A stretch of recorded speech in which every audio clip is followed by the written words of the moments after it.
뉴스 신세계, 오늘도 헬마우스 임경빈 작가와 함께합니다. 어서 오세요. 안녕하세요. 자, 이 대통령 광복절 경축사요. 네. 하나하나 좀 자세히 뜯어볼까요? 네, 오늘 광복절 80주년인데요. 굉장히 좀 역사적으로 좀 중요한 날이라고 할 수 있겠는데, 정권이 바뀌고 처음으로 이제 이재명 대통령이 광복절 경축사를 주관하는 날이다. 뭐 예. 이렇게도 볼 수 있을 것 같습니다. 뭐 아시다시피 이제 대한민국 대통령 같은 경우는 축사를 할 일이 물론 뭐 굉장히 많습니다만 가장 중요한 행사를 꼽아다라고 하면 이제 8월 15일 광복절 맞습니다. 경축식을 꼽습니다.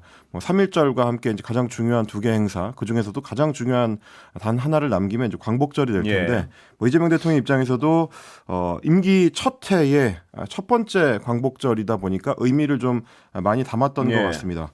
일단 북한에 대해서는 대화의 손짓을 보내는 유화 제스처를 예. 보내는 광복절 경축사 내용이었고, 그리고 이제 일본에 대해서도 광복절의 가장 중요한 상대국이라고 할 수 있겠는데요.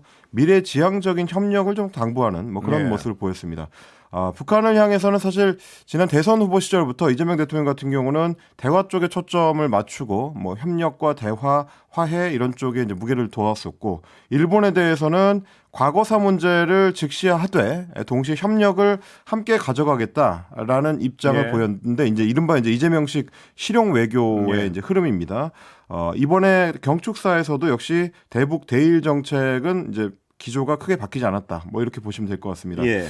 그리고 12.3 비상계엄을 우리가 이제 극복하는 과정에서 빛의 혁명을 완성을 했는데, 그 빛의 혁명을 3.1 혁명에서부터 이어지는 시민 저항의 역사로 네. 연결을 했습니다. 그 연장선상에서 광복과 빛의 혁명이 만난다, 이런 의미를 강조를 했고, 그리고 새로운 정치 경제 질서를 만들어 나가겠다, 네. 그런 의지도 좀 밝혔습니다. 말씀드린 것처럼 이제 굴곡진 역사가 빛의 혁명에 이르는 뭐 지난한 과정이었다, 이렇게 해방 이후의 역사를 요약을 했는데, 독립을 위한 노력을 내란 진압이라는 이 빛의 혁명과 연결하는 네. 메시지 직접 들어보시겠습니다. 들어보시죠. 3.1 혁명의 위대한 정신이 임시정부로 이어졌고, 한반도 삼천리 방방곡곡을 넘어 온 세계에서 독립투쟁의 불길로 번지며 마침내 우리는 다시 빛을 되찾았습니다. 4.19 혁명과 5.18 민주화운동, 60 민주항쟁으로 민주화의 빛을 환하게 밝혔고, 세계사에 없는 두 번의 무혈 평화혁명으로 이 땅이 국민 주권이 살아있는 민주공화국임을 만천하에 선언하였던 것입니다. 네, 그리고 아까 임 작가가 잠깐 언급했듯이요. 그 과거는 직시하되 대일 관계에 있어서요. 그렇습니다. 미래지향적으로 협력을 강화하겠다. 이 부분이 굉장히 어떤 눈에 띄고요. 그러니까 네. 전 정부에서는 일본에 대해서 좀 일방적 약간 저자세 뭐 이런 지적을 많이 받았었는데. 뭐 3.1절 경축사나 혹은 이제 8.15 경축사에서 일본에 대한 직접적 언급이 거의 나오지 예. 않거나 일제 강점기를 대상으로 한 메시지가 거의 나오지 않는 뭐 그런 예. 일들도 많이 있었는데요. 그렇게 이제 어처구니 없는 연설이 되는 거를 일단 피할 수 있어서 예. 그나마 좀 다행이다라는 생각은 좀 들었습니다. 그렇습니다. 예. 말씀하셨던 것처럼 올해가 어떤 의미를 가지는지를 이제 명확하게 하면서도, 그러니까 과거를 직시하면서도 이 한일 관계를 미래로 나아갈 수 있도록 이끌어야 된다. 예. 뭐 이 점을 강조를 했는데, 이것도 역시 마찬가지로 대통령의 메시지 직접 들어보시겠습니다. 들어보시죠. 우리 곁에는 여전히 과거사 문제로 고통받는 분들이 많이 계십니다. 입장을 달리하는 갈등도 크게 존재합니다. 동시에 우리는 독립지사들의 꿈을 기억합니다.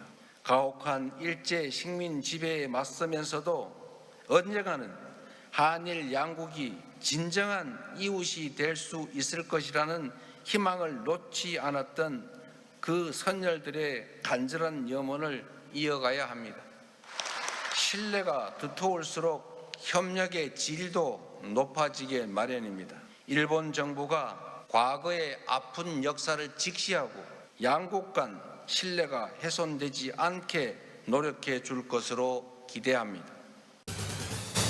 메시지의 내용도 예. 물론 중요하고요. 그리고 이제 사용한 어휘 같은 것들도 같이 보실 필요가 있을 것 같은데, 이를테면 이제 일본이 식민 지배를 했었던 이제 가혹한 역사를 두고 이제 평가를 할 때도 뭐 가능하면 이제 일본 정부 입장에서도 부담이 좀 덜할 수 있는 네. 아픈 역사라는 이제 표현을 사용을 했습니다. 그래서 과거의 아픈 역사를 직시해라. 이제 이 네. 부분에 대해서는 강조를 하면서 동시에 일본을 두고 마당을 우리와 같이 쓰는 이웃이다. 뭐 이렇게 표현을 했습니다. 그래서 이제 경제발전도상에서 우리와 떼놓을 수 없는 중요한 동반자였고 앞으로도 네. 이제 그럴 것이다.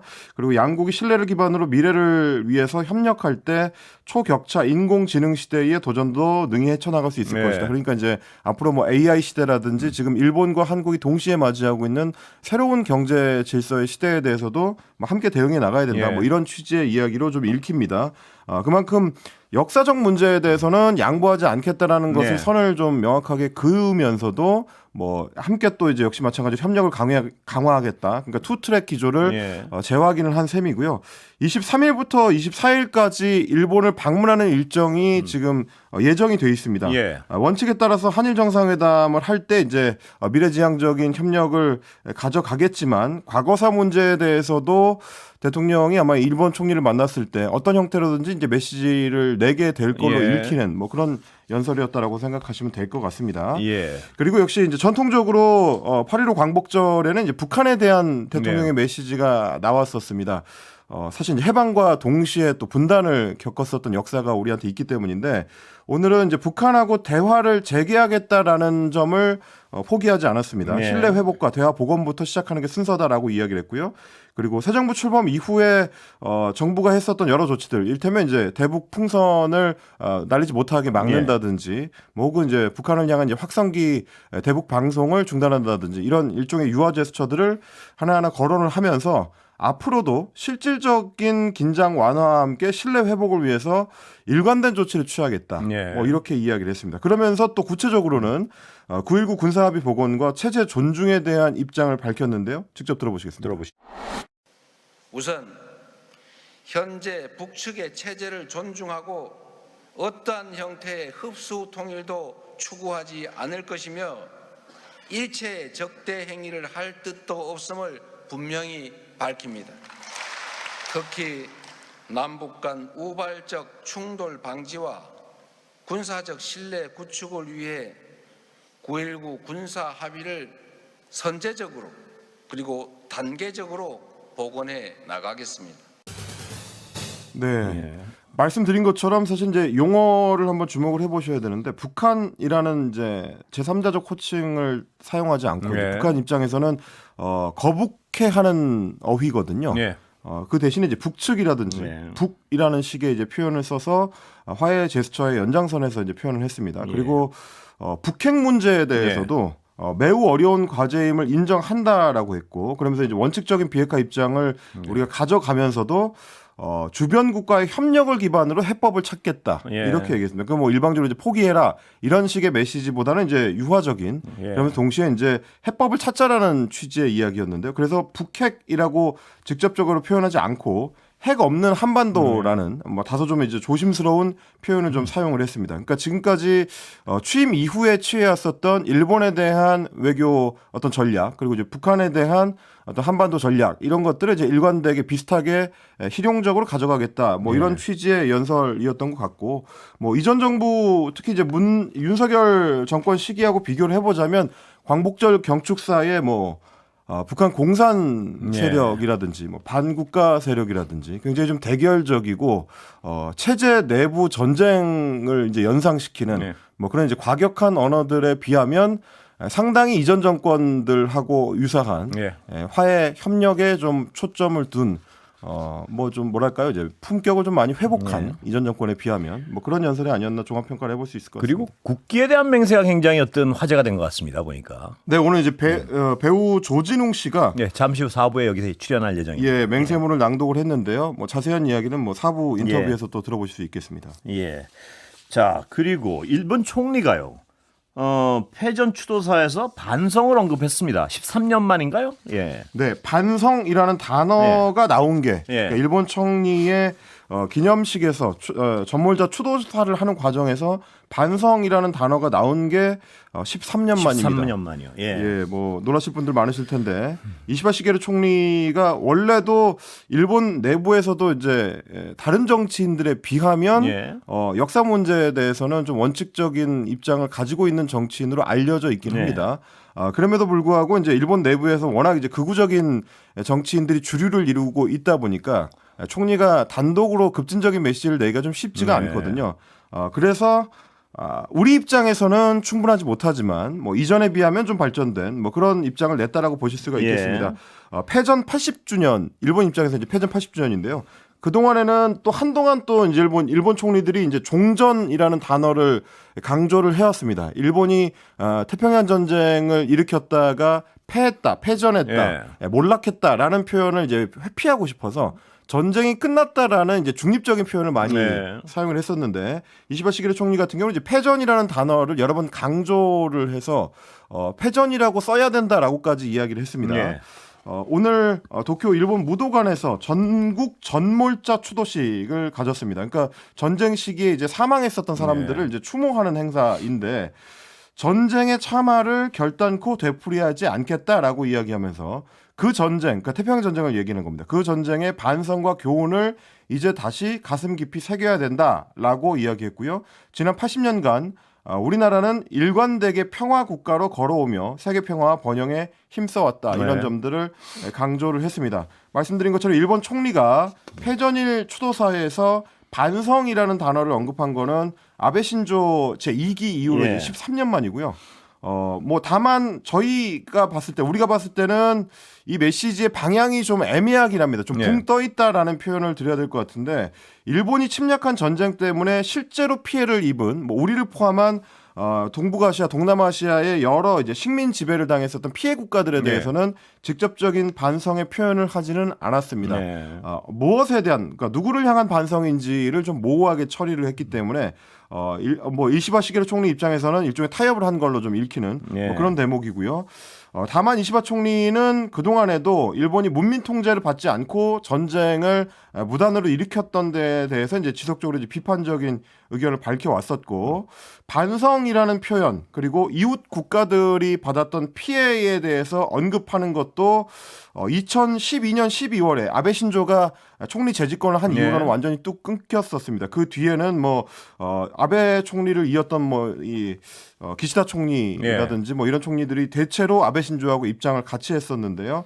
1993년 호소가 모리히로 총리 이후로 거의 모든 총리들은 다 패전 이래 항상 아시아 국가들에 대해서 사과하고 반성하는 메시지를 내왔었습니다. 그리고 매 10년마다 그러니까 뭐 올해는 이제 패전 80주년인데 전후 50주년 1995년이라든지 뭐 이런 때에는 10년 단위의 중요한 기일마다 반성과 그런 뭐 평화의 메시지를 담고 있는 총리의 특별 담화를 발표를 해왔습니다. 그런데 올해는 총리의 특별 담화가 발표되지 않았습니다. 국무총리 특별 담화를 발표를 하려면 일본에서는 이제 국무회의를 거쳐서 공식 승인을 받아야 발표를 하게 되는데 아베 신조 이후로 주도권을 쥐고 있는 극우 정치인들이 이 총리 특별 담화를 아예 반대를 하고 있어서 이번에는 별도의 담화를 내지 못하고 아마 이시바 시게루 총리가 개인 메시지를 내는 정도로 지금 추진을 하고 있는 것 같습니다. 다만 뭐 그 개인 메시지도 실제로 낼 수 있을 것이냐 워낙 지금 당내 반발이 심하기 때문에 그것도 좀 쉽지 않을 것 같습니다. 한일 관계의 미래가 쉽지만은 않을 것으로 보이는군요. 다만 이제 이전 정권, 그러니까 윤석열 정권 때의 우리 정부의 태도에 비하면 우리 정부의 태도도 이제 상당히 좀 전향적으로 바뀐 상황이고, 그리고 그전 정권, 뭐 기시다 후미오 총리가 있었던 일본 정부 시절에 비하면 이시바 시게루 총리의 일본도 상당히 좀 방향이 바뀐 상황이기 때문에 23일 4일에 걸친 이재명 대통령과 이시바 총리의 만남을 통해서 조금 기존하고는 좀 다른 어떤 한일 협력의 지향점이 생길 수 있을지 주목을 좀 해봐야 될 것 같습니다. 자, 광복절 특사 얘기 좀 해볼까요? 조국 전 대표 출소했죠? 네, 조국 전 조국혁신당 대표가 오늘 0시부로 특별 사면을 통해서 석방이 됐습니다. 오늘 0시 2분쯤에 서울 남부교도소에서 출소를 했고요. 그 앞에 모여있던 기자들을 향해서 이제 메시지를 냈습니다. 오늘 저의 사면복권과 석방은 검찰권을 오남용해온 검찰의 독재가 종식되는 상징적 장면의 하나로 기록될 것이다. 예. 뭐 이렇게 이제 의미 부여를 했고, 뭐 복장을 보면 이제 들어갈 때 복장을 그대로 입고 나왔는데요. 파란 넥타이에 남색 재킷, 청바지 이렇게 이제 입고 교도소를 나왔고요. 헌법적 결단을 내려주신 이재명 대통령께 깊은 감사 인사를 드린다. 저의 사면에 대해서 비판의 말씀을 해주신 분들에 대해서도 존경의 마음으로 경청하고 예. 있다. 이렇게 이제 다양한 계층을 향한 메시지를 냈습니다. 일단 조국혁신당 같은 경우는 이제 조국 전 대표의 석방을 통해서 정치적 동력을 오랜만에 좀 회복을 하게 됐습니다. 예. 그래서 어제 국회에서 최고위원 회의를 열고 당의 선거관리위원회 구성을 의결을 했습니다. 예. 지금 이제 비대위 체제를 오래 이어오고 있었는데 당 대표를 뽑는 전당대회를 조기 개최를 해서 새로운 당 대표를 선출한다. 그 절차를 이제 시작을 한다라는 건데 아마도 조국 전 대표가 조국혁신당의 대표에 복귀할 가능성이 지금 높아 그렇군요. 보이고요. 예. 조 전 대표가 이제 수감 생활을 했기 때문에 지금 이제 탈당 상태였는데 복당도 아마 다음 달쯤이면 이제 이루어질 걸로 지금 전망이 됩니다. 예. 그래서 주말 동안에는 휴식을 취한 뒤에 다음 주부터 본격적으로 지지자들이라든지 당원들을 만나는 뭐 전국 일정을 좀 수행을 하지 예. 않을까 뭐 그렇게 좀 예상이 되고 있습니다. 조 전 대표의 향후 행보에 대해서 궁금해하는 분들이 많을 테니까요. 다음 주에 한번 모셔보도록 하겠습니다. 다음 주 한 목금쯤에 네. 조 전 대표를 한번 이 자리에 모셔보겠습니다. 아 그거는 확정이 된 예, 일정인가요? 그렇습니다. 예. 아 네. 국민 임명식이요. 오늘 이제 잠시 후에 있죠? 네, 이재명 대통령의 국민 임명식 워낙 이제 탄핵 이후에 곧바로 취임을 했기 때문에 별도의 취임식을 못 했었는데 취임식 대신에 치러지는 이제 국민 임명식입니다. 그래서 80여 명의 국민 대표들이 무대에 올라서 대통령을 임명하는 그러니까 국민한테 임명을 받는 그런 행사를 치르게 되는 건데요. 80명의 국민 대표들의 면면이 좀 다양하게 있어서 소개해드릴 필요가 있을 것 같습니다. 목장균 광복회원이 그 마지막 임명장을 수여하는 그런 역할을 하게 될 텐데 목장균 광복회원 같은 경우는 이제 광복군의 독립운동가였던 목연욱 지사의 아들이고요. 예. 또 본인이 1945년 8월 15일에 태어난 광복둥이이기도 예. 합니다. 굉장히 좀 의미 있는 분이 이제 무대에 오르게 됐고 이국종 원장, 예. 이국종 국군 대전병원장도 오늘 이제 무대에 오릅니다. 2011년 청해부대 아덴만 여명 작전 당시에 석혜균 선장을 치료해서 주목을 받았었고 그리고 응급의료센터 관련된 활동 그리고 확충 작업을 오랫동안 해왔던 분입니다. 그리고 이현수 NCAI 대표도 선정이 됐는데요. 이재명 정부가 이제 인공지능, 그러니까 AI 3대 강국을 목표로 내걸고 있기 때문에 그 관련 인사를 이번에 선정을 한 것 같습니다. AI 파운데이션 모델 프로젝트에 참여하고 있는 기업인이고요. 그리고 허가영 감독 같은 경우는 이제 미래 세대를 대표로 합니다. 단편 영화 첫 여름에 이제 감독이었는데 78회 칸 국제영화제에서 학생 영화 부문 1등상의 영예를 차지한 20대 신예 감독입니다. 이 네 분이 80명의 국민 대표들과 함께 특히 이제 마지막 순서로 임명장을 이제 수여를 하게 되고 이 외에도 일제강점기의 아동문학가이자 어린이날의 창시자인 고 방정환 선생의 후손 뭐 나영희 씨, 김영숙 씨도 참여를 하고요. 2002년 한일 월드컵 4강 신화에 일조했었던 박항서 감독, 인공지능 알파고와의 그 바둑 대결로 유명한 이세돌 기사도 오늘 국민 대표로 참여를 합니다. 예. 자, 시간 잠깐 광고 들어가기 전에요. 그 네, 윤석열 오늘 씨, 그 한 가지 소개해드릴 만한 거는 이제 광복절 경축식에서 안철수 국민의힘 전당대회 후보가 이재명 대통령의 이제 경축사 도중에 플래카드 항의 시위를 했었던 일이 좀 화제가 됐습니다. 그렇습니다. 경축사 도중에 일어나서 조국 윤미향 사면 반대라고 적혀 있는 플래카드를 꺼내 들었고요.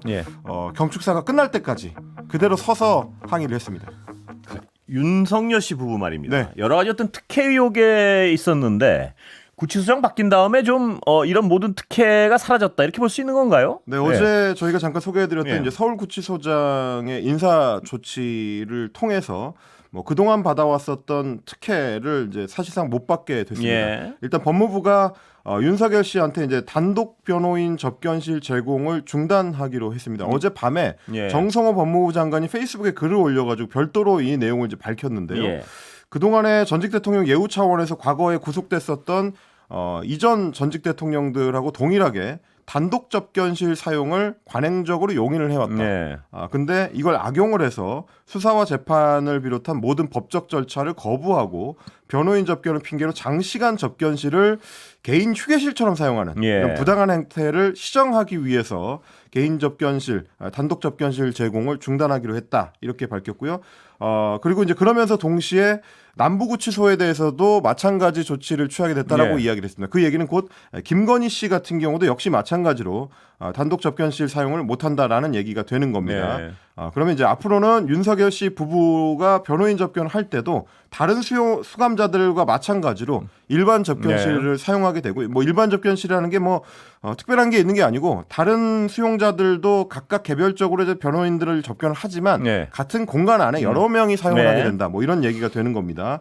그동안에는 법무부가 전직 대통령들이 수감될 경우에 수용자 안전관리 문제를 이유로 들어서 전직 대통령들한테 이제 구치소 내에 별도의 분리된 공간을 제공을 했었습니다. 예. 그래서 이제 변호사들하고 변호인하고 이제 전직 대통령만 별도로 따로 만날 수 있는 비밀 유지가 굉장히 유리한 뭐 그런 공간을 접견 조치를 해줬었던 건데 그리고 어제 그렇게 해줬더니 그때 제가 분명한 숫자는 기억 안 나는데요. 300몇 시간 중에 300몇 명을 접견했다. 뭐 이런 기록도 발표되지 않았습니까? 네, 오늘도 예. 민주당의 이제 3대 특검 종합대응 예. 특별위원회에서 그 내용을 밝혔습니다. 구속기간 동안에 395시간 18분 동안 접견을 했고요. 예. 328명과 접견을 했다. 예. 그리고 일반 수용자하고는 비교조차 불가능한 수준의 특혜를 받은 것이고 법 앞의 평등이라는 헌법 원칙을 정면으로 훼손한 것이다. 예. 이렇게 비판했습니다. 그러면서 서울구치소 현장 감찰을 그동안 민주당 특위가 2번 했었는데 예. 윤석열 씨가 일반 재소자가 사용하는 변호인 접견실이 아니라 에어컨이 시원하게 가동되는 넓고 쾌적한 공무상 접견실을 예. 단독 사용한 사실을 확인을 했고 이건 명백한 특혜였기 때문에 시정 조치를 강력하게 네. 요구한 것이다. 이제 이렇게 밝혔습니다. 그래서 말씀드렸던 것처럼 그 조치가 뭐 또 하나의 문제를 낳은 것이 어제 보도를 통해서 확인이 네. 됐습니다만 이전 그 1차 구속 수감이 됐을 때 강의구 부속실장이 접견을 왔던 때 네. 휴대폰을 들고 접견실에 들어갔다. 그건 명백한 불법이죠. 그거 못하게 돼 있는 거죠. 네, 그거는 아예 네. 안 됩니다. 네. 휴대폰을 들고 들어가는 것 자체가 불법인데 네. 그걸 들고 들어갔고 심지어 그 휴대전화를 윤석열 씨가 그 당시에 사용을 했다라는 네. 것까지 확인을 했다는 거니까요. 사실은 있을 수 없는 일이 일어난 것이고 네. 구속 수감된 피의자가 휴대전화를 이용했다라는 거는 어떤 형식으로든지 간에 증거인멸을 바깥에 지시할 수 그렇습니다. 있는 상황이 되는 거기 때문에 있을 수가 없는 일이었던 건데 서울구치소의 재소자 관리가 예. 기본부터 좀 무너져 있었다. 그렇습니다. 뭐 이렇게도 볼 수 있을 것 근데 같습니다. 이렇게 명백한 불법을 허용했다면요. 그 구치소장에 대해서 인사뿐만 아니고 어떤 징계 절차에 들어가야 되는 거 아닌가요? 이 그 정도면. 부분에 대해서도 이제 법무부의 입장을 좀 확인을 해보니까 예. 일단은 1차적으로 내용 확인이 된 부분에 대해 이제 인사 조치를 한 것이고 예. 인사 조치 자체가 사실상 이제 좌천이기도 하고요. 예. 그리고 이제 추가로 감찰을 해서 내용이 더 확실하게 확인이 되면 추가적인 인사 조치를 취할 수 있다. 뭐 이렇게 그래야 지금 될 밝힌 것 상황입니다. 같습니다. 예, 시간 거의 다 됐는데요. 이종호 씨 최측근 김건희 씨의 대질 신문을 하고 싶다 뭐 이렇게 밝혔다면서요. 네, 김건희 씨하고 친분이 없다는 점을 특검에 강조하는 차원에서 네. 이런 이야기를 하고 있습니다. 본인은 2008년인가 2009년쯤에 총 2번밖에 안 만났고 친한 사이가 아니다, 억울하다라고 하면서 김건희 씨랑 대질 신문을 하게 해달라 이렇게 예. 특검에 요구를 했다고 합니다. 예, 여기까지 듣겠습니다. 임경민 작가 고생했습니다. 고맙습니다.